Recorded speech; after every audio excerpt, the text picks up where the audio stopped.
नमस्कार, मैं खुशी सिंह और आप देख रहे हैं श्री न्यूज। खबर लखनऊ से सामने आ रही है। आज हम एक बेहद महत्वपूर्ण मुद्दे पर चर्चा करेंगे, बच्चों की सेहत, उनकी देखभाल और उनकी ग्रोथ से जुड़ी समस्याओं के बारे में। जैसे कि हमें देखने को मिलता है कि बच्चों की सेहत पर सवाल अक्सर उठते ही रहते हैं, खासकर उनके विकास के विभिन्न चरणों में।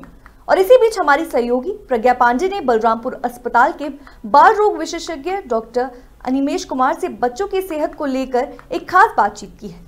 आइए जानते हैं कि डॉक्टर अभिषेक कुमार ने बच्चों की सेहत को लेकर उनकी महत्वपूर्ण सलाह के बारे में क्या कहा। मैं प्रज्ञा पांडे और आप देख रहे हैं श्री न्यूज। आज हमारे साथ मौजूद हैं बाल रोग विशेषज्ञ डॉक्टर अनिमेश कुमार। तो सर, जैसा कि आपका बहुत बहुत स्वागत हमारे चैनल में। और जैसा कि आप बच्चों के स्पेशलिस्ट डॉक्टर हैं, तो पहले तो हमें कुछ अपने बारे में आप बता दीजिए। जी, पहले तो नमस्कार आप लोगों को। मैं डॉक्टर अनिमेश कुमार हूँ और मैं बलरामपुर अस्पताल लखनऊ में बाल रोग विशेषज्ञ के पद पर कार्यरत हूँ और मैंने KGMC से MD किया है। और यहाँ पे हम लोग बच्चों के PICU रन करते हैं और डेली बेसिस पे OPD होती है। मुख्य रूप से कौन सी बीमारी आजकल बच्चों में ज़्यादा पाई जा रही है? देखिए, ये ठंड का मौसम है। ठंड के मौसम में मेनली हमारा जो बच्चे ब्रोंकियल एस्थमा के हैं, वो बच्चे बहुत ही गंभीर हालत में आ रहे हैं हम लोग के पास। उनमें एक्सासर्बेशन के सारे साइंस आ रहे हैं और बच्चों की सांस बहुत फूलती हुई बच्चे लेके आ रहे हैं, जिनमें जान जाने का जोखिम होता है। और ठंड के मौसम में निमोनिया का भी बहुत एक गंभीर समस्या होती है बच्चों में, छोटे बच्चों में ख़ास तौर पे। तो मैं पेरेंट्स से यही एडवाइस करूँगा कि जैसे बच्चे ब्रोंकियल एस्थमा के हैं तो वो अपना ट्रीटमेंट इस टाइम बिल्कुल भी छोड़े नहीं। जो उनको पहले से मेडिकेशन चल रहा है वो मेडिकेशन लेते रहें, जो इन्हेलर्स वो ले रहे हैं वो इन्हेलर्स वो लेते रहें। और बहुत ज़रूरी हो तभी बच्चों को ठंडक का एक्सपोजर दिया जाए, वरना बच्चों को घर पे रखें, कपड़े पहना के रखें और अधिकतम कोशिश करें कि बच्चों को ठंड से बचाया जा सके। सर, और जैसे मुख्य रूप से बच्चों में आजकल वीकनेस भी बहुत ज़्यादा पाई जाती है, तो उसके बारे में मुझे कुछ बता दीजिए। देखिए, वीकनेस एक तो सामाजिक रूप से लोगों को लगता है कि हमारा बच्चा थोड़ा कमज़ोर है। एक अगर आपको लगता है कि आपका बच्चा समय से बढ़ नहीं रहा है, समय से वेट गेन नहीं कर रहा है या उसकी हाइट नहीं बढ़ रही है, तो एक किसी न किसी डॉक्टर को दिखाने की ज़रूरत है। बच्चे की पहले वेट और हाइट कराएं।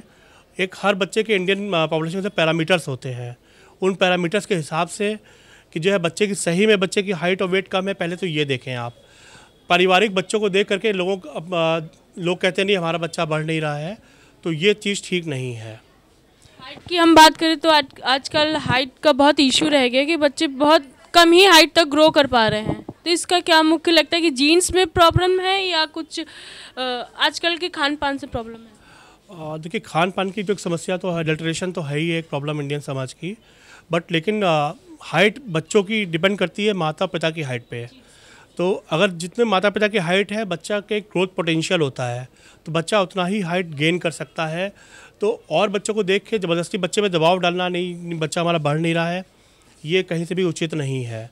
हर बच्चे का ग्रोथ पोटेंशियल होता है और अगर बच्चे की हाइट सही में नहीं बढ़ रही है उसकी उम्र के हिसाब से, तो उसको कुछ जांचों की ज़रूरत होती है, जो कि ब्लड इन्वेस्टिगेशंस होते हैं, एक्सरे वगैरह होता है। बच्चों में जो भी गंभीर समस्याएँ होती हैं, गंभीर बीमारियाँ होती हैं, कभी भी वो मैक्सिमम टाइम पे वो बीमारी के लक्षण लेके नहीं आते हैं। वो हमेशा ग्रोथ फेलियर का बच्चा लेके आता है कि बच्चा हमारा बढ़ नहीं रहा है। तो ऐसा है तो आप जांचें कराएं और उसके बाद ही हम लोग कुछ बता पाएंगे क्या कारण है। बहुत से कारण हो सकते हैं हाइट ना बढ़ने के, बट पहले बच्चे की हाइट नहीं बढ़ रही, पहले ये प्रूफ करना ज़रूरी है कि बच्चा अपनी एज के हिसाब से हाइट कम है उसकी। सर, कौन कौन से टेस्ट आप रिकमेंड करते हैं हाइट को लेकर के? देखिए, एक जैसे होता है 6 महीने तक बच्चे को हम लोग सिर्फ मदर का ब्रेस्ट मिल्क एडवाइस करते हैं। उसके बाद हम लोग कहते हैं कॉम्प्लीमेंट्री फीड शुरू करें। भारतीय समाज में ये बहुत बड़ी समस्या है कि लोग समझते हैं कि माता जी को बच्चे की माता को कोई सपोर्ट नहीं चाहिए है। सबसे पहला काम है कि बच्चे की मदर को सपोर्ट किया जाए, उनका पोषण उनका हमारा पहले सुनिश्चित किया जाए और उसके बाद उनको बोला जाए कि वो ब्रेस्ट फीडिंग कराएं। 6 महीने तक हम लोग ब्रेस्ट फीडिंग कहते हैं। 6 महीने के बाद हमारा कॉम्प्लीमेंट्री फीडिंग स्टार्ट करने का समय होता है, जिसमें लोग कहते हैं बाहर से घर की बनी हुई चीज़ें, दलिया है, दाल है, ये सब आप बच्चे को ज़रूर दें। और बॉटल फीडिंग हम लोग बहुत स्ट्रिक्टली अवॉइड करने के लिए बोलते हैं। बॉटल फीडिंग से एस्पिरेशन होने का बहुत चांसेस होता है। मेंटल हेल्थ की हम बात करें तो मैं कहीं ना कहीं स्टडीज़ को लेकर बच्चों पे एक प्रेशर रहता है, तो उसको कैसे किस नज़रिए से देखते हैं आप और क्या रिकमेंड करना चाहते हैं? देखिए, अब कंपटीशन का दौर है, माता पिता चाहते हैं जल्दी से जल्दी मेरा बच्चा सेटल हो जाए। अब नए नए फाउंडेशन कोर्सेज आ गए हैं, 9th क्लास 8th क्लास से ही हमारा लोग कोचिंग में डालना शुरू कर देते हैं बच्चों को, और कि जल्दी से जल्दी मेरा बच्चा सेटल हो जाए। तो ये कहीं ना कहीं पे सामाजिक तौर पे गलत हो रहा है, और बच्चों पे बहुत ज़्यादा प्रेशर डालना ठीक नहीं है। हर बच्चे की अपनी रुचि होती है, हर बच्चे का अपना, कुछ बच्चों की स्पोर्ट्स में रुचि होती है, कुछ बच्चों की पढ़ाई में रुचि होती है। आप सबको एक ही मापदंड से नहीं नाप सकते हैं। सर, एक्स्ट्रा करिकुलर एक्टिविटीज़ की हम बात करें तो वो बहुत आजकल बच्चों ने कम कर दिया है, ज़्यादातर मोबाइल्स पे वो ध्यान देते हैं। तो पहले क्या होता, शरीर पे असर होता था, और अब जैसे एक्स्ट्रा करिकुलर एक्टिविटीज़ बंद कर दी है तो अब क्या शरीर पर असर दिखता है और क्या कौन कौन सी समस्या होने लगी हैं? देखिए, आउटडोर गेम्स समय के साथ कम होते जा रहे हैं। ये डेफिनेटली ये हमारा एक ठीक बात नहीं है। आउटडोर गेम्स बच्चों के हमारे जो मेंटल एंड फिजिकल दोनों हेल्थ को प्रमोट करते हैं, तो हम लोग एडवाइस करते हैं। बट ये एक सामाजिक ताना बाना ऐसा होता जा रहा है कि बच्चे ज़्यादा घर में रहना प्रेफर करते हैं। माता पिता भी बच्चों को अकेले में बाहर एक्सपोज नहीं करना चाहते हैं, कि बहुत सी सामाजिक चीज़ें हैं, इस वजह से नहीं जाना। बट लेकिन कोशिश करें, बच्चा आपका चाहे स्कूल में चाहे सिक्योर्ड इन्वायरमेंट में अपना ज़रूर आउटडोर गेम खेले, और उससे बच्चे को मेंटल फिजिकल दोनों फ़ायदे होते हैं। और सर, मैं एक चीज़ और जानना चाहूँगी कि अगर daily day to day meal की मैं बात करूँ तो उसके लिए क्या प्रॉपर सजेस्ट अच्छी मील होनी चाहिए? देखिए, विज्ञापन का दौर है, हर जगह बच्चा बाहर निकलता है घर से, उसको चिप्स हैं, उसको हमारे डिफरेंट टाइप के फ्लेवर्स वाले चिप्स अवेलेबल रहते हैं। तो हम लोग को ये एडवाइस करते हैं कि बच्चों को घर का खाना दिया जाए।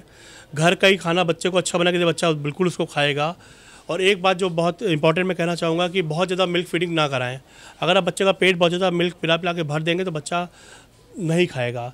एक कोशिश ये कर सकते हैं कि बच्चे को अपने साथ बैठाएं, अपने साथ थोड़ा खाना प्रमोट कराएं, उसका आप ही की थाली से खाए, ताकि वो बच्चा खा पाए, उसको थोड़ा सा आदत लगे खाने की।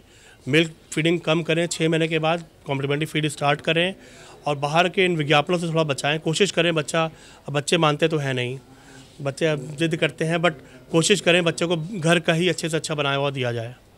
जंक फूड बच्चों के शरीर पर कैसे असर डाल रहा है? जंक फूड के बहुत ज़्यादा नुकसान हैं। जंक फूड हमारा जो है, सिर्फ बच्चे को हमारा मोमेंट्री हमारा वो देता है कि बच्चे का टेस्ट सेटिस्फाई होता है, बाकी ना वो उसके न्यूट्रिशन में कोई हेल्प करता है, ना उसमें कोई हमारे डाइटरी फाइबर्स होते हैं, ना उनमें कोई न्यूट्रिशन होता है। बच्चे हमारा माइक्रोन्यूट्रिएंट डेफिशिएंसी बच्चों में बढ़ती चली जाती है। तो जंक फूड हम लोग हमेशा अवॉइड करने के लिए बोलते हैं कि भाई जंक फूड अवॉइड करिए, घर का खाना अच्छे से अच्छा दीजिए आप बच्चे को। आजकल हेल्थ सप्लीमेंट बहुत आ गए बच्चों के लिए, ये दें वो दें, तो इसके बारे में क्या कहना है? देखिए, इसमें वही बात है कि हेल्थ सप्लीमेंट वो पेरेंट्स दे रहे हैं जिनको लगता है मेरा बच्चा बढ़ नहीं रहा है। अपने पारिवारिक बच्चों और बच्चों को देखते हैं, कहते हैं वो बच्चा तो 1 साल का है, वो तो इतना लंबा है, हमारा बच्चा उतना लंबा नहीं, हमारा बच्चा उतना मोटा नहीं है। तो ये सब भ्रांतियाँ हैं एक तरीके की। पहले अगर आपको लगता है नहीं तो पहले आप बच्चे के हमारा ठीक से वजन और उसकी हाइट नपाएं। अगर बच्चा कम है तभी इनकी ज़रूरत है। और जो मैक्सिमम हेल्थ सप्लीमेंट्स हैं, इनका कोई डेफिनेट रोल नहीं देखा गया है अभी तक किसी भी रिसर्च में। इनके बारे में कोई ख़ास फ़ायदा नहीं होता है। इससे ज़्यादा फ़ायदा हमारे घर के खाने से होता है। जब हम लोग घर पे अपना खाना खाते हैं उसमें ज़्यादा कैलोरीज होती हैं, ज़्यादा बच्चे को प्रोटीन मिलता है। हेल्थ सप्लीमेंट्स के नाम पे आजकल विज्ञापन का सब उनको बेचा जा रहा है, बट बहुत उनका कोई यूज़ बेनिफिट नहीं है उनका। सर, जैसे कि सर्दियों का मौसम है, तो सर्दियों के मौसम में किन किन चीज़ों से हमें बचना चाहिए, बच्चों को बचना चाहिए, और क्या क्या ऐसा वो करे जिससे वो हेल्दी रहे? देखिए, सर्दियों के मौसम में एक तो बच्चे को ठंडक से बचाना बहुत ज़रूरी है। बच्चे का हमारा सर पे कैप होनी चाहिए, बच्चे के हमारे पैर में हमेशा मोजे आपको पहना के रखें, और बच्चे को प्रॉपर वूलन क्लोथ्स पहनाएं। बच्चे को ठंड के एक्सपोजर से बचाना बहुत ज़रूरी होता है। हमारा डायरिया के बाद most common cause of mortality बच्चों में निमोनिया ही है। तो इस ठंडक के मौसम में निमोनिया से बचाना बच्चे को बहुत ज़रूरी है। तो घर ज़्यादा तक अगर ज़रूरत ना हो तो बच्चे को घर से बाहर ना निकालें, घर पे ही रखें ठंडक के। और अगर बहुत आवश्यकता है तो अगर आपको बाहर ले जाना पड़ रहा है तो प्रॉपर बच्चे को कपड़ा ठीक से पहना करके, कैप और मोजे सब पहना के तभी ले जाएं। ये रही हमारी कुछ खास बातचीत। मैं प्रज्ञा पांडे, कैमरामैन मोनू के साथ, श्री न्यूज़, लखनऊ।